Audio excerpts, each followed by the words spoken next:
आप सबरो अपना YouTube channel में स्वागत है।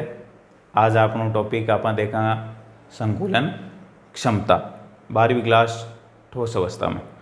अब संकुलन क्षमता का सवाल जगह है बड़ी बड़ी एग्जाम में पूछा जाए, सेकंड ग्रेड में, फर्स्ट ग्रेड में, नीट में, IIT JEE में। इसके अलावा भी 12वीं क्लास के मायने तो चल ही है, RBSC है, CBSE है, स्टेट बोर्ड है, बम में तो इसका सवाल आता ही रहे।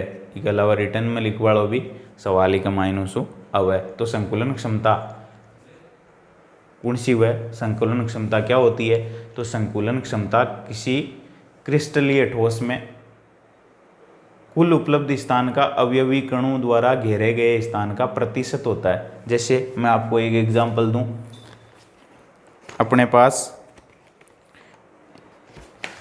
ये अवयवी कण है, इन्होंने एक निश्चित स्थान घेर रखा है, तो कुल उपलब्ध स्थान में से इन्होंने कितना घेर रखा है उस स्थान का प्रतिशत ही क्या कहलाता है? संकुलन क्षमता कहलाता है। अब संकुलन क्षमता निकालेंगे अपन पहले FCC में।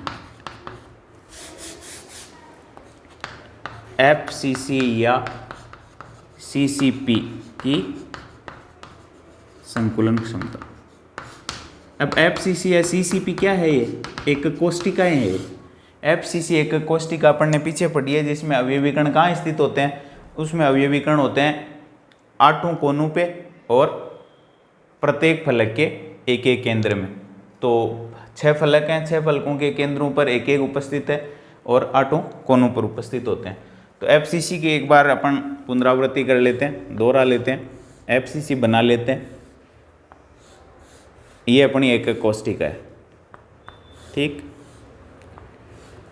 इस एक कोष्टिका में अवयवी कण अपने को तो जो नज़दीकी टच में है, कुल उपलब्ध स्थान, इसमें व्यवस्था सब जगह एक टाइप की है कि अवयवी कण एक तो होते हैं कोनों पे, है ना, ये कोनों वाले, और एक होते हैं सेंटर के बीच में, यानी पृष्ठ के केंद्र पर। तो ये नज़दीकी संपर्क वाले हैं, इनके बीच में ये तो अवयवी कणों द्वारा धारित स्थान है। कुल उपलब्ध स्थान का इन्होंने कितना धारित कर रखा है वो परसेंटेज ही तो निकालना है। तो अवयवी कण नज़दीकी जो संपर्क में है, क्योंकि सब जगह इसमें ऐसी व्यवस्था मिलती है, एक फलक के सेंटर में और कॉर्नर्स पे, तो नज़दीकी टच वाले ये अवयवी कण होंगे। ये भी ले सकते हैं लेकिन ये अच्छे दिखेंगे, इसलिए अपन ने ये वाला इस तरीके से अवयवी कणों को व्यवस्थित कर लिया है। अब इस एक कोष्टिका में किनारों की लंबाई मान लिया A है, लंबाई भी A है, चौड़ाई भी A है और ऊंचाई भी A है। तो मैं यहाँ लिख लेता हूँ, एक कोष्टिका के किनारों की लंबाई ईज लेंथ बराबर स्मॉल a, छोटा a रख लिया। इसके अलावा यहाँ जो गोले हैं उसकी त्रिज्या भी काम में आएगी, तो गोले की त्रिज्या मान लिया स्मॉल r है। FCC एक कोष्टिका में अवयवी कणों की संख्या कितनी होती है? FCC एक कोष्टिका में अवयवी कणों की संख्या, तो 8 कोनों वाले हैं, उनका योगदान तो 1/8 है, तो एक तो हो गया। 6 फलक के केंद्रों पर होते हैं और फलक के केंद्रों वालों का योगदान 1/2 होता है, तो 3 हो गए। टोटल अवयवी कण FCC में होते हैं कितने? 4। अब अपने को इसमें ये दूरी चाहिएगी, क्योंकि नज़दीकी संपर्क में इधर से हैं, तो इस दूरी को तो मैं दे देता हूँ b स्मॉल, और ये जो आपको फलक दिखाई दे रहा है इसके कॉर्नर्स को दे देते हैं ABCD, ABCD। अब अपने को b चाहिए और b यहाँ कर्ण हो गया, ये त्रिभुज बन गया एक। तो पाइथागोरस प्रमेय से कर्ण स्क्वायर बराबर, कर्ण का स्क्वायर बराबर होता है आधार स्क्वायर प्लस लंब का स्क्वायर। तो कर्ण तो क्या हो जाएगा? BD का स्क्वायर बराबर ये किसके है, बी के बराबर होगा।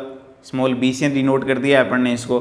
बराबर हो जाएगा आधार डी सी का स्क्वायर या सी डी का स्क्वायर प्लस लंब हो जाएगा बी सी का स्क्वायर, तो ये बी सी का स्क्वायर।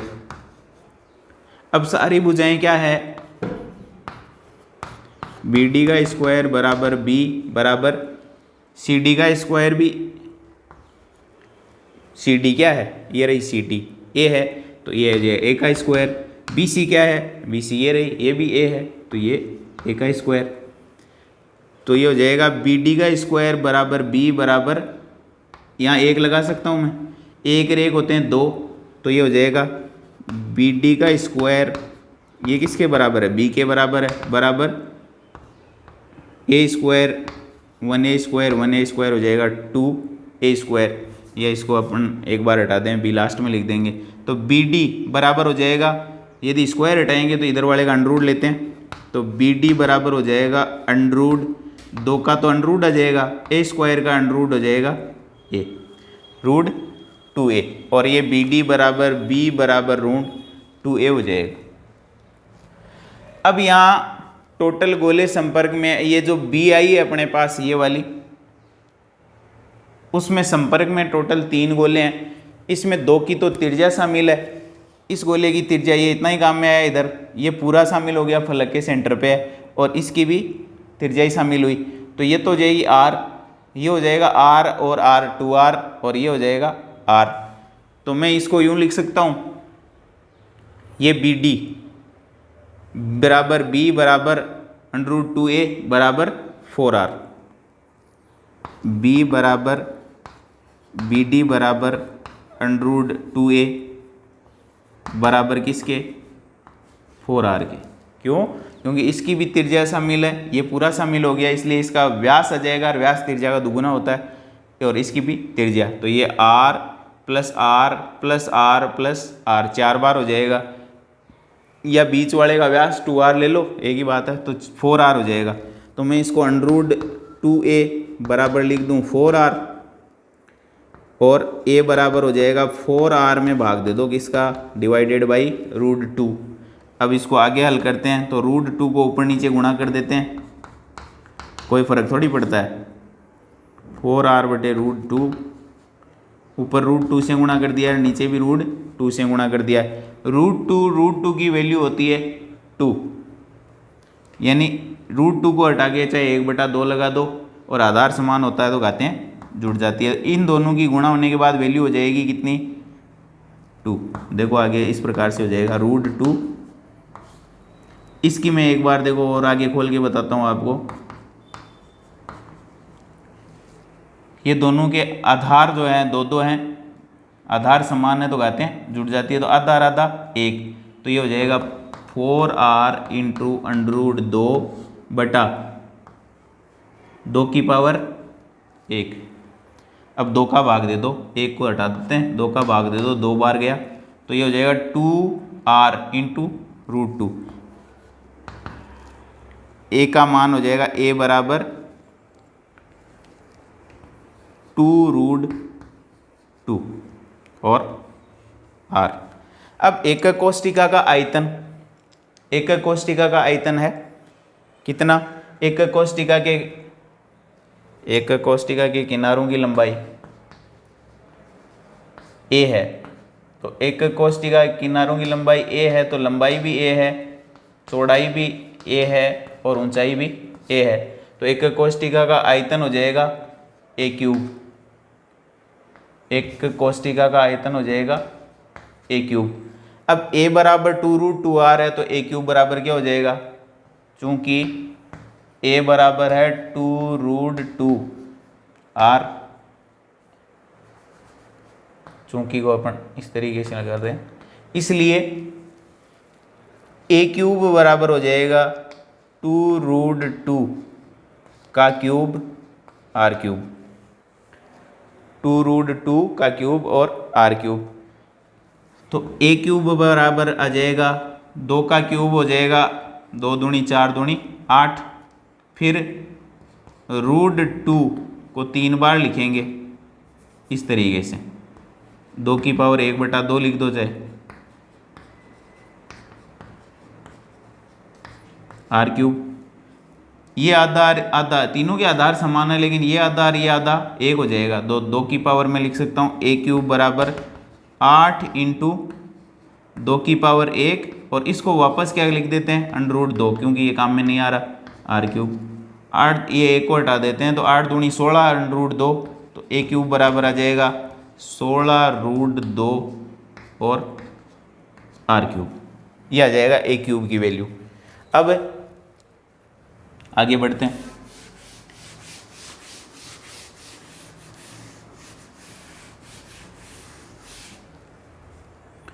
(16 √2) आर क्यूब आ जाएगी वैल्यू। अब एकक कोष्टिका का संकुलन क्षमता, एकक कोष्टिका की संकुलन क्षमता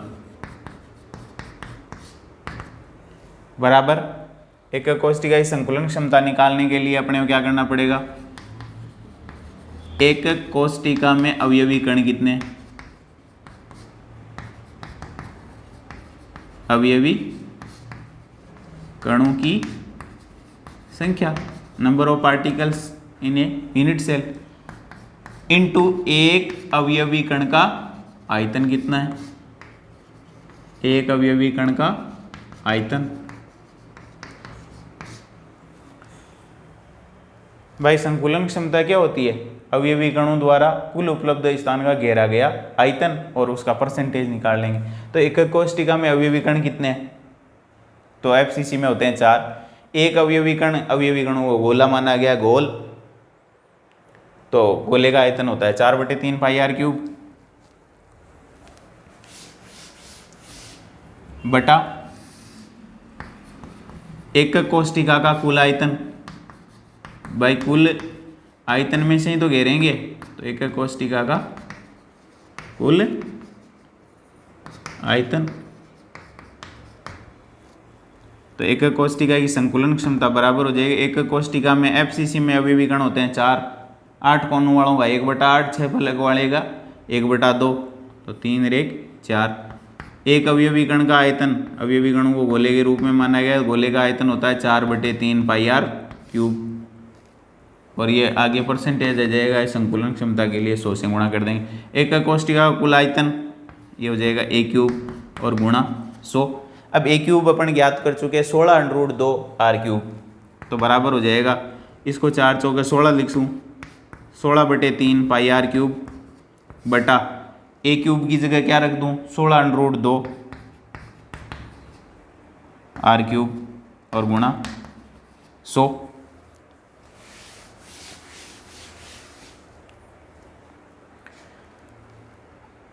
अब आर क्यूब से आर क्यूब कैंसिल, अब आर क्यूब से आर क्यूब कैंसिल हो जाएगा, 16 से 16 कैंसिल हो जाएगा, तो ये हो जाएगा 1/3 बच जाएगा गुणा 22/7 बच जाएगा, 22/7 और गुणा में 100, और यहाँ नीचे 1 बच जाएगा √2।